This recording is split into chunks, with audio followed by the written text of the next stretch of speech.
Hi అండి, అందరూ నమస్కారం. విక్టరీ వెంకటేష్ అలాగే మెగాస్టార్ చిరంజీవి గారు వీళ్ళిద్దరికి కలిసి నటించడం చాలా గొప్ప విషయం అండి.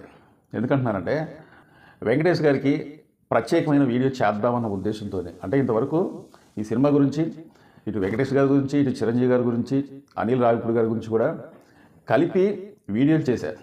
అంటే ఈ ఇద్దరు సీనియర్ హీరోలు కలిసి నటించారు కాబట్టి, అందులో ఈ సినిమా బ్లాక్ బస్టర్ హిట్ అయింది కాబట్టి ఈ అందరి గురించి కలిసి చేశాను. కానీ అంటే దాదాపు 4-5 రోజుల నుంచి వెంకటేష్ గారి గురించే ప్రత్యేకంగా ఒక వీడియో చేయాలనుకున్నాను. కాబట్టి ఈ వీడియో అనేది ఎక్కువ శాతం వెంకటేష్ గారి గురించే ఉంటుందండి. మెగాస్టార్ చిరంజీవి, విక్టరీ వెంకటేష్ దాదాపు వీళ్ళ సినీ ప్రస్థానం అనేది, అంటే చిరంజీవి గారి సినీ ప్రస్థానం 1978 నుంచి అతని సినీ ప్రస్థానం స్టార్ట్ అయింది. మరి వెంకటేష్ గారి సినీ ప్రస్థానం ఎప్పుడు స్టార్ట్ అయిందంటే 1986 నుంచి తన సినీ ప్రస్థానం స్టార్ట్ అయిందనమాట. అంటే చిరంజీవి గారు దాదాపు ఒక 8 సంవత్సరాల సీనియర్ అనమాట. కానీ చాలామందికి తెలియని విషయం ఏంటంటే చిరంజీవి గారి కన్నా వెంకటేష్ గారే ఒక 7-8 సంవత్సరాల ముందల ఒక సినిమాలో నటించిన సంగతి చాలామందికి తెలియదు. అదే సినిమా అంటే చాలామందికి తెలిసిన విషయం ఏంటంటే చిరంజీవి గారు 1978లో ప్రాణం ఖరీదు సినిమాతోనే సినీ ప్రస్థానం స్టార్ట్ అయింది. కానీ అంతకు ముందే దాదాపు ఒక 7 సంవత్సరాల ముందు 1971లో విక్టరీ వెంకటేష్ గారు బాలనటుడిగా నటించిన సంగతి సినిమా ఇండస్ట్రీలో ఉన్న కొంతమందికి తెలుసు, కానీ మనలాంటి వాళ్లకు చాలామందికి తెలవకపోవచ్చండి. ఏం సినిమా అంటే ప్రేమనగర్ సినిమాలో వెంకటేష్ గారు ఒక చిన్న పాత్రలో కానొచ్చిందండి. అంటే అప్పుడు బాలనటుడిగా నటించిందన్నమాట. అక్కినేని నాగేశ్వరరావు గారు హీరో అయితే హీరోయిన్ వాణిశ్రీ గారు.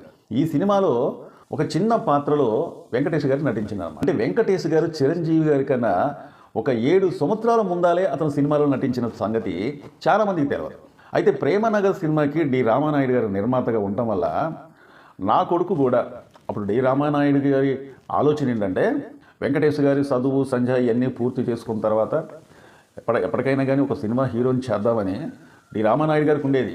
కాబట్టి ఒక్క సినిమాలోనైనా బాలనటుడిగా నటిస్తే ఒక గుర్తింపు అనేది ఉంటుందన్న ఉద్దేశంతో డి రామానాయుడు గారు 1971లోనే, అంటే అంతకుముందే ఆ ఆలోచన అనేది వచ్చింది ఆయనకి.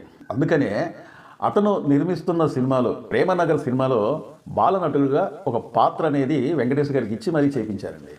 అంటే చిరంజీవి గారి కన్నా వెంకటేష్ గారు ఒక 7 సంవత్సరాల ముందాలే ఒక సినిమాలో నటించేసిందన్నమాట. అయితే వెంకటేష్ గారు 1986లో కలియుగ పాండవులు సినిమాతోని హీరోగా మళ్ళీ పరిచయం అయిందండి. చిరంజీవి గారికి పోటీ ఇచ్చే మరొక హీరో వచ్చిండేమో అన్నట్టుగా మాకు అనిపించేది అనమాట. సో ఇలాగా వెంకటేష్ గారి సినీ ప్రస్థానం అనేది మొదలైందనమాట. అయితే వీళ్ళిద్దరి మధ్య స్నేహభావం అనేది ఎలా ఉంటుందంటే, ఒక మాట చెప్పాలంటే ఒక రక్త సంబంధం, ఒక తల్లి కడుపులో పుట్టిన అన్నదమ్ములు ఏ విధంగా అయితే ఉంటారో చిరంజీవి గారు ఇటు వెంకటేష్ గారు కూడా వాళ్ళిద్దరికి పరిచయమైన కానుంచి అలాగే ఉండేదన్నమాట. అంతేకాకుండా చాలాసార్లు డి రామానాయుడు గారు ఒక కోరిక అనేది ఉండేదండి. ఆ కోరిక ఏంటంటే చిరంజీవి గారిని ఇటు వెంకటేష్ గారిని కలిపి, అంటే వీళ్ళిద్దరు కూడా ఫుల్ లెంత్ వీళ్ళిద్దరిని కలిపి ఒక సినిమా అనేది ఖచ్చితంగా చేయాలని ఒక కోరిక అనేది డి రామానాయుడు గారికి ఉండేదండి. అంటే మొదటి నుంచి కూడా మీడియా ముందు కావచ్చు, అప్పట్లో సోషల్ మీడియా లేదు కాబట్టి అతని కోరిక అనేది అక్కడక్కడ సందర్భం వచ్చినప్పుడల్లా అతని కోరిక అనేది వ్యక్తం చేసేవాడు అనమాట. కానీ అతని కోరిక అనేది పాపం ఎప్పుడు కూడా నెరవేరలేదు. ఎందుకంటే కథ దొరకపోవటం కావచ్చు, చిరంజీవి గారు అతని సినిమాలలో అతను బిజీగా ఉండటం, వెంకటేష్ గారు ఇతని సినిమాలలో ఇతను బిజీగా ఉండటం, ఏదో అనుకోని కారణాల వల్ల వీళ్ళిద్దరికి ఎప్పుడు కూడా కలిసి నటిద్దామనే కోరిక అనేది వీళ్ళిద్దరి మధ్యలో ఉన్నా కానీ ఆ కోరిక అనేది నెరవేరలేదండి. డి రామానాయుడు గారికి ఉన్నట్టే చాలామంది దర్శకులలో కూడా ఉండేది. ఎన్ని ప్రయత్నాలు చేసినా కానీ, అంటే వీళ్ళిద్దరు సిద్ధమే సినిమా చేయటానికి, వీళ్ళిద్దరు సిద్ధమేలే కానీ ఆ కోరిక అనేది కోరికలాగే ఉండిపోయిందనమాట. ఎట్లాగైతే ఈ సినిమాతోని ఆ కోరికను దాదాపు 40 సంవత్సరాల వీళ్ళిద్దరి సినీ ప్రస్థానం అప్పుడు మొదలైనా కానీ ఇప్పుడు ఈ సినిమాతోని మనశంకర వరప్రసాద్ సినిమాతోని ఆ కోరిక అనేది తీరిపోయిందని చెప్పుకోవచ్చు అండి. ఇంకొక విషయం ఏంటంటే డి రామానాయుడు గారికే కాదు, అట్లాగే చిరంజీవి వెంకటేష్ గారికే కాదు, చాలామంది డైరెక్టర్లకే కాదు, ఈ కోరిక ఫ్యాన్స్ మధ్యలో కూడా ఉందన్నమాట. ఇటు మెగా ఫ్యాన్స్కే కాకుండా విక్టరీ వెంకటేష్ గారి ఫ్యాన్స్ కూడా ఈ కోరిక అనేది చాలా బట్టి ఉంది. కానీ ఆ కోరిక అనేది ఇప్పటికి నెరవేరి అందులో బ్లాక్ బస్టర్ హిట్ అయినందుకు ఇది ఒక మంచి శుభకరమైన విషయం అనేది చెప్పొచ్చండి. ఎందుకు శుభకరమైన విషయం అని నేను అంటున్నానంటే, ఇద్దరు అగ్ర హీరోలు కలిసి నటించే సినిమా, అందులో మొట్టమొదటిగా సీనియర్ అగ్ర హీరోలు నటించే సినిమా కత్తి మీద సాము లాంటిది. ఎందుకంటున్నానంటే ఒకటి, వీళ్ళిద్దరి ఫ్యాన్స్ హట్ అవ్వకుండా తీయాలి. అంటే వెంకటేష్ గారి ఫ్యాన్స్, ఇటు చిరంజీవి గారి ఫ్యాన్స్ ఏమాత్రం తేడా వచ్చినా కానీ ఈ అభిమానులు హట్ అయ్యే అవకాశాలు ఉంటాయన్నమాట. హీరోల సంగతి పక్కన పెట్టండి, వాళ్ళు ఎట్లాగైనా చదువుకుంటారు. కానీ అభిమానులు హట్ అవ్వకుండా నా హీరో ఇలా చూపిస్తారా, నా హీరోని ఇలా చూపిస్తారని చెప్పి ఎవరి మనోభావాలు దెబ్బతినకుండా సినిమా తీయడం ఒక పెద్ద పరీక్ష అయితే, రెండో పరీక్ష ఏంటంటే ఇద్దరు అగ్ర హీరోలు మొట్టమొదటిగా నటిస్తున్నారు కాబట్టి ఈ సినిమా కర్మదాలక అంటే అలా జరగకూడదులే. కానీ ఉదాహరణకు మాత్రమే ఒక మాట చెప్తున్నా, ఈ సినిమా ఒకవేళ అట్రప్లాపు కానీ ఒకవేళ అయిందనుకోండి, ఆ టాక్ కానీ వచ్చిందనుకోండి, రేపొద్దుటిని మళ్ళీ అగ్ర హీరోలు చేసే అవకాశాలు కూడా రాకపోవచ్చు. ఎందుకంటే అంత పెద్ద అగ్ర హీరోలు నటించిన సినిమే అట్రప్లాప్ అయింది కాబట్టి, అంటే అనుకోని రీతిగా ఒకవేళ అలాగ అయినట్లయితే మరో అగ్ర హీరోలు కలిసి నటించడం చాలా కష్టం అన్నమాట. కానీ ఇలా అనుకున్న దానికన్నా పెద్ద బ్లాక్ బస్టర్ హిట్ అవడమే చాలా గొప్పదనం అనమాట, గొప్ప విషయం. అయితే ఈ మధ్యకాలంలో ఎప్పుడైతే ఈ సినిమా రిలీజ్ అయిందో ఈ కలెక్షన్లు చూసి కావచ్చు, లేకపోతే సినిమా థియేటర్లోకి వచ్చే జనాల సంఖ్య చూసి కావచ్చు, చాలామంది కళ్ళు కుట్టుకుంటున్నాయండి. ఎందుకంటే కొంతమంది రివ్యూవర్లు ఏం చెప్తున్నారంటే వెంకటేష్ గారు ఈ సినిమాలో లాజిక్ లేని పాత్రలో నటించిండు అని కొంతమంది వెంకటేష్ గారి పైన, చిరంజీవి గారి పైన ఏడటం స్టార్ట్ చేశారు. అంతేకాకుండా ఒక్క మాటలో ఎక్కడన్నా పెళ్లి సంబంధం అయితే ఆ పెళ్లి సంబంధం మనం ఒకవేళ చూడటానికి వస్తే అప్పటికప్పుడే నువ్వు నాకు వద్దు, నేను చేసుకోనని చెప్పి మళ్ళీ ఒక్క నిమిషం తిరగకముందే మొగుడు పైన కాస్తంత కోపం ఉన్నంత మాత్రాన మళ్ళీ వెంటనే ఆమె మనసు మార్చుకొని, అంటే నయనతార గారి మనసు మార్చుకొని వెంకటేష్ గారిని పెళ్లి చేసుకుంటా అని చెప్పి సిద్ధపడతాం. ఇది ఎక్కడ లాజిక్ అని చెప్పి కొంతమంది రివ్యూవర్లు అని పేరు చెప్పుకొని తిరిగే కొంతమంది యూట్యూబ్ రివ్యూవర్లు మాట్లాడుతున్నారన్నమాట. నేనేమంటున్నానంటే, నేను ఇంతకుముందు అందుకే చెప్పా, ఏ సినిమా జాతకమైనా మీరు చెప్తున్నారు కాబట్టి మీరు ఒక పని చేయాలి. మంచి జనాలు ఉన్న మధ్యలో, అంటే జనాలు ఉన్న రద్దీకార ఒక పెద్ద చెట్టు చూసుకొని, ఆ చెట్టు కింద ఒక సాప్ వేసుకొని అక్కడ కూర్చొని ఒక చిన్న బోర్డు పెట్టుకొని మేము ఎవరికైనా జాతకాలు చూస్తాం, ఉన్నది లేనట్టుగా లేనిది ఉన్నట్టుగా మేము చెప్పి వాళ్ళ జీవితాన్ని మార్చేస్తామని చెప్పి ఒక చెట్టు కింద కూర్చొని జాతకాలు చెప్పండి అని చెప్పి ఎన్నోసార్లు చెప్తున్నాను అనమాట.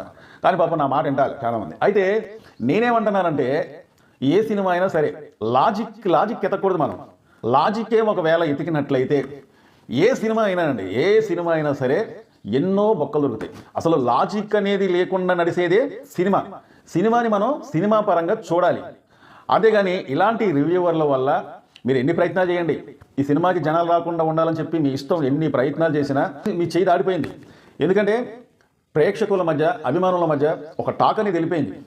ఆల్రెడీ ఒక టాక్ అనేది మీరు చెప్పడం కాదు, మేము చెప్పడం కాదు, పబ్లికే ఒక వ్యక్తి ఆ సినిమా చూసి ఇంకొక 100 మందితో చెప్పేస్తాడు సినిమా చాలా బాగుంది, ఫస్ట్ నుంచి లాస్ట్ దాకా కూడా ఫుల్ కామెడీ, అక్కడక్కడ ఎమోషనల్, యాక్షన్, సెంటిమెంట్, ఇలాగ అన్నీ కలగలిపిన సినిమా మనశంకర వరప్రసాద్ అని చెప్పి పబ్లికే చెప్పేస్తుంది. కాబట్టి ఇక మీ ఆటలు అనేది సాగం అన్నమాట. ఈ సినిమాకి మాత్రం, ఈ సినిమాకి ఒక్క గంటలో 30,000 టిక్కెట్లు దిగుతున్నాయట. అంటే 30,000 టిక్కెట్లు అనేది బుక్ అవుతున్నాయట. మామూలు విషయం, ఒక గంటలో 30,000 టికెట్లు అంటే. అంతేకాకుండా బుక్ మై షోలో 1 మిలియన్ టికెట్లు అనేది బుక్ అయినాయి అంటే మరి మామూలు విషయం. మరి బుక్ మై షోలో ఈ విధంగా బుక్ అయితే మరి సీసీ సెంటర్లోనూ, మరి వేరే ప్లాట్ఫారంలోనూ ఇంకా ఎన్ని వేల టికెట్లు బుక్ అయి ఉంటాయి, ఎన్ని లక్షల టికెట్లు బుక్ అయి ఉంటాయి. అంతేకాకుండా సినిమా థియేటర్ల దగ్గరికి వెళ్ళి ఆ బుకింగ్ దగ్గర నిలబడి టిక్కెట్లు తీసుకునే టిక్కెట్లు అనేది ఉంటాయి. ఇక మీ ఆటలు అనేది ఇక సాగవు. చేసుకోండి మీకు ఇష్టం వచ్చినట్టుగా. ఈ సినిమా పైన, చిరంజీవి గారి పైన, వెంకటేష్ గారి పైన ఎంత విష ప్రచారం జల్లాలన్నా ఇక మిమ్మల్ని ఆఫ్ చేసే వాళ్ళు ఎవరు లేరు. కానీ ఆఫ్ చేసే వాళ్ళు ఎవరంటే పబ్లిక్. మీరు ఎంత చెప్పినా కానీ ఇదే ప్రస్థానం లేదు, ఇదే పరిస్థితి లేదు. మీరు తలకాయ కిందకి పెట్టి కాలు పైకి పెట్టేసి రివ్యూ చెప్పినా సరే ఇక వాళ్ళు వినే పరిస్థితుల్లో లేరు. మీరు ఎంత విష ప్రచారం చేసినా, ఎంత బురద దళాలను చూసినా, ఈ సినిమాకి ఎన్ని వంకలు పెట్టినా ఎవరు వినే పరిస్థితి లేరు. మీకే బుద్ధి చెప్తారనమాట. ముఖ్యంగా ఇక్కడ రివ్యూ చెప్పేది ఎవరంటే పబ్లికే. చాలా బాగుంది, 1కి 2 సార్లు చూడొచ్చు, ఫ్యామిలీ మొత్తం కలిపి వెళ్ళి మనం చూడొచ్చు, భార్య భర్త పిల్లలు జల్లలు వీళ్ళందరూ కలిసి చూసే సినిమా అని చెప్పి ఇప్పుడు ఈ 4 రోజులు బట్టి పబ్లికే చెప్తున్నారు. అంతేకాకుండా కలెక్షన్లు చూస్తేనే మతిపోతుంది. ఒకప్పుడు శతదినోత్సవం, ఒక్కొక్క సినిమా శతదినోత్సవం జరుపుకునేది. ఒక సినిమా హిట్ అయిందంటే పండగే. ఇక మరి బ్లాక్ బస్టర్ హిట్ టాక్ వచ్చిందంటే మాత్రం ఇక ఫ్యాన్స్కి ఆ సినిమా థియేటర్ల నుంచి ఎత్తేసే దాకా కూడా ప్రతిరోజు పండగే. ఉదాహరణకు ఒకప్పుడు గ్యాంగ్ లీడర్ సినిమా మీకు గుర్తే ఉంటుంది. గ్యాంగ్ లీడర్ సినిమా శతదినోత్సవం జరుపుకునేటప్పుడు దాదాపు నాకు తెలిసినంత వరకు ఒక 4 చోట్లేమో శతదినోత్సవం జరుపుకుందండి. తిరుపతిలో, హైదరాబాదులో ఒకే రోజు, తిరుపతిలో, హైదరాబాదులో, నెల్లూరులో అనుకుంటా, అంతేకాకుండా విజయవాడలో, ఇలాగా 4-5 చోట్ల ఒకే రోజు శతదినోత్సవం జరుపుకుందంటే మామూలు విషయమా? ఇక్కడ మీటింగ్ జరుగుతుంది, ఇక్కడ మాట్లాడుతుండు, మళ్ళీ ఇంకో కాడికి వెళ్తుండు, అక్కడ మాట్లాడుతుండు, మళ్ళీ చిత్తూరు వెళ్తుండు, అక్కడ మాట్లాడుతుండు, విజయవాడ, హైదరాబాదు. చిరంజీవి గారు అప్పుడు ఎన్ని చోట్ల తిరిగి ఒకే రోజున శత దినోత్సవం జరుపుకుంటే అదొక రికార్డ్ అనమాట. మరి ఈ రోజులలో శత దినోత్సవం జరుపుకునే సినిమా ఏది, ఎక్కడుంది? మరి ఇలాంటి రివ్యూల వల్ల, అంతేకాకుండా సోషల్ మీడియాలో కొన్ని వెబ్సైట్ల వల్ల ఈ సినిమా అనేది ముందాలే, ఈ సినిమా కాదు ఏ సినిమా అయినా కానీ ముందాలే దాని ప్రత్యక్షం అయిపోవడం వల్ల సినిమాకి, ఏ సినిమాకైనా డ్యామేజ్ అనేది జరిగిపోతుంది.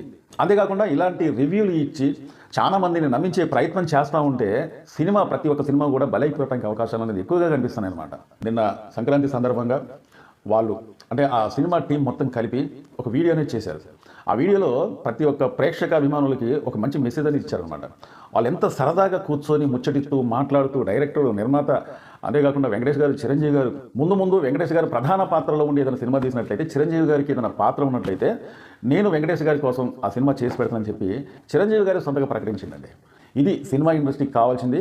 ముందు ఇలాంటి అగ్ర హీరోల సినిమాలు కలిసి మల్టీ స్టార్ మూవీస్ అనేది ఎన్నో వస్తాయి, మనం చూస్తూ ఉంటాం.